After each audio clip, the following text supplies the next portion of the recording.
লাকিজ নিছি, বাট আমার লাকিজের ভিতরে কি নিছি দেখাই। আমি যেটা খাই গুলটা কোলাজেন জুস নিছি। আর এত বড় লাকিজটা ভরা আমার স্কিন কেয়ার প্রোডাক্ট।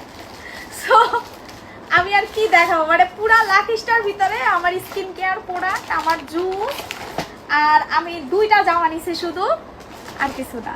মানে এত বড় একটা লাকিজের ভিতরে এগুলাই। আর স্কিন কেয়ারের ভিতরে দেখেন আমি কি কি নিছি। আমি যেটা দিয়ে মুখ ধুই, ফেস ওয়াশ, আমার সিরাম ছাড়া চলে না।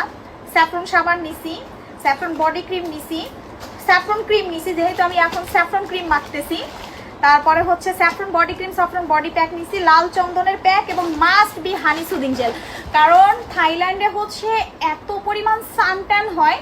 সো আপনি যদি আপনার স্কিনটাকে কভার না করেন বা স্কিন কেয়ার ঠিকভাবে না করেন, আপনি পুরো লিটারেলি কালো হয়ে যাবেন। মানে এটা আপনি উঠাইতেই পারবেন না, সত্যি কথা যেটা। সো যারা দেশের বাইরে যান অবশ্যই স্কিন কেয়ারটা আগে নেন, কারণ স্কিন ভালো না থাকলে আপনার মন মানসিকতাও ভালো থাকবে না, ঘুরতেও ভালো লাগবে না। সো যারা বিদেশে যাবেন আমার মতো এতগুলা বইরা হচ্ছে প্রোডাক্ট নেবেন।